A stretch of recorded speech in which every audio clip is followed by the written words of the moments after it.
আজকে বন্ধুরা রান্না হবে এই যে এটা কি শাক মাসি? সুলা শাক। ও সুলা শাক দিয়ে আলু কুচোয়ে ভাজিয়ে বেগুন ভেজে হুম তাই দিয়ে রান্না করতে হবে। একটু ভাজা মশলার গুঁড়ো দাও, এমনি আদা জিরে বেটে দাও, আর কিছু লাগবে না। তাই? হাই। বাহ, খুব সুন্দর তো শাকটা। হ্যাঁ, এই দেখো। হ্যাঁ, খুব সুন্দর শাকটা। চলো কেটে নাও, তারপরে হ্যাঁ, রান্না করব। রান্নার রেসিপিটা আজকে আচ্ছা। দেখাবো। এই যে বন্ধুরা, ছোলা শাকগুলো কাটা হয়ে গেছে। ছোট্ট ছোট্ট শাকের মধ্যে না অনেক বালি থাকে, ওই জন্য একটু জলের মধ্যে ভিজিয়ে রেখেছিলাম। দেখো, ভালো করে ধুয়ে জলের মধ্যে ভিজিয়ে রেখেছিলাম। আর এখানে বেগুনের একটু কেটে নিয়েছি টুকরো করে, আর একটু আলু আর কাঁচা লঙ্কা। সিম্পল রান্না হবে। কীভাবে করব দেখাচ্ছি তোমাদের, সম্পূর্ণটা ভিডিওটা দেখতে থাকো। সামান্য একটু জল আর একটু লবণ দিলাম, দিয়ে কুকারে একটু সিটি লাগিয়ে নিতে হবে বন্ধুরা। জানো তো, শাকগুলো ওপর থেকে ডোকা কেটে কেটে নিয়েছিল আগের থেকেই, ওই জন্য এইগুলো একটু শাকগুলো না একটু পাতাগুলো একটু শক্ত শক্ত আছে।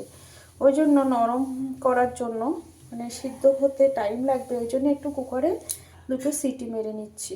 ছোলা শাকে একটু জিরের গুঁড়ো দিতে হবে। তা কি করব, একটু জিরেটা একটু শুকনো কড়াইতে ভেজে নিচ্ছি, তাহলে না ফ্লেভারটা, জিরের যে ফ্লেভারটা না সুন্দর হয় এর। ওই জন্য জিরেটা একটু শুকনো কড়াইতে ভেজে নিয়ে গুঁড়ো করব।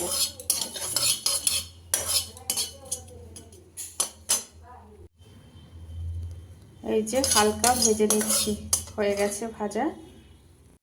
জিরেটা ভাজা হয়ে গেছে, এবার কড়াইতে সরষের তেল দিয়ে দিয়েছি। হ্যাঁ, তেলের মধ্যে না আমি একটু লবণ দিয়ে দিচ্ছি, তাহলে না তেলটা ছিটকাবে না। এবার এই যে শুকনো লঙ্কা একটা ফোড়ন দিয়ে দিলাম। এবার কড়াইয়ের মধ্যে কাঁচা লঙ্কা আর আলুটা একটু ভেজে নিতে হবে। দেখো, ছোলার শাকটা কিন্তু সিদ্ধ হয়ে গেছে ভালোভাবে। এই যে জলটা আছে না, এই জলটা কিন্তু কিচ্ছু ফেলবো না, এটাই দিয়ে দেবো কড়াইয়ের মধ্যে। এই যে আলুটা ভাজা হচ্ছে, আর আমার এই যে জিরেটা কিন্তু সামঞ্জস্যটা গুঁড়ো করে নিয়েছি।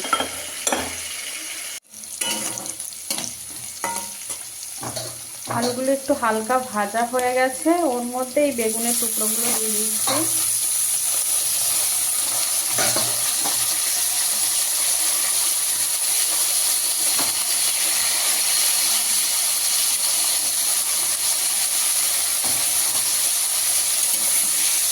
শাক জিনিসটা দেখো, সিদ্ধ করার পরে একটুখানি হয়ে গেছে ছোলা শাকটা। সিদ্ধ করার পরে তো বানাতে বানাতে অনেক অল্পই হয়ে যাবে। ওই জন্য একটু বেগুন আলুটা দিয়েছি, বেশ ভালো হবে। বেগুন আলুটা দিলে না বেশ শাকটা খেতে ভালো হবে।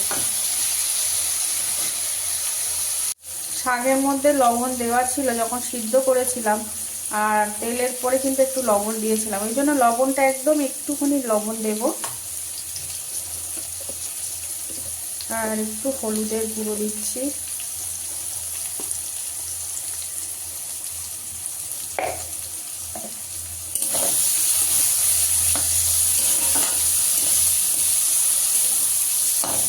আর একটু ভাজা ভাজা হবে। হয়ে গেছে দেখো, খুব সুন্দর লাল লাল করে ভাজা হয়ে গেছে। এবার শাকটা এর মধ্যে দিয়ে দেবো।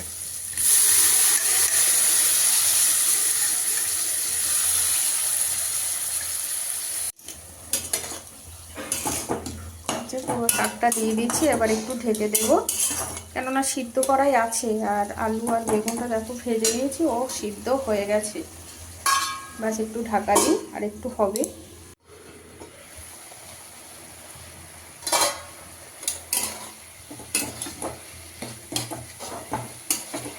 দেখো জলটা শুকিয়ে এসে গেছে, আর খুব অল্প সময়ের মধ্যে শাকটা হয়ে গেল।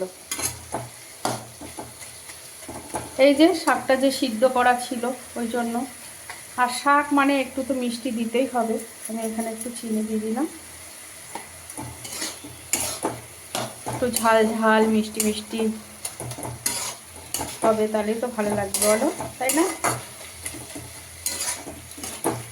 আর একটু শুকিয়ে নিই, আর একটু হবে, বাস।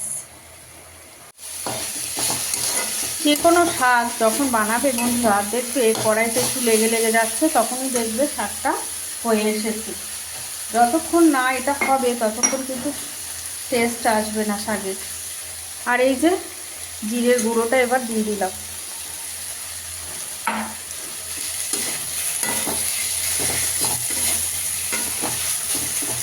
আহা, খুব সুন্দর একটা ছোলা শাকের গন্ধ বেরোচ্ছে।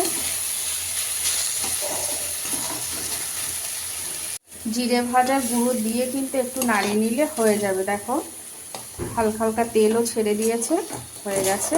এবার নামিয়ে নেব। দেখো হয়ে গেছে, নামিয়ে নিয়েছি। কত সুন্দর হয়েছে না? শীতকালে খেয়ে মজা। শীতের কালে অনেক রকম শাক সবজি পাওয়া যায়। চলো তাহলে, তোমাদের কেমন লেগেছে রেসিপিটা? ভালো লাগলে একটা কমেন্ট করে জানিও। টাটা।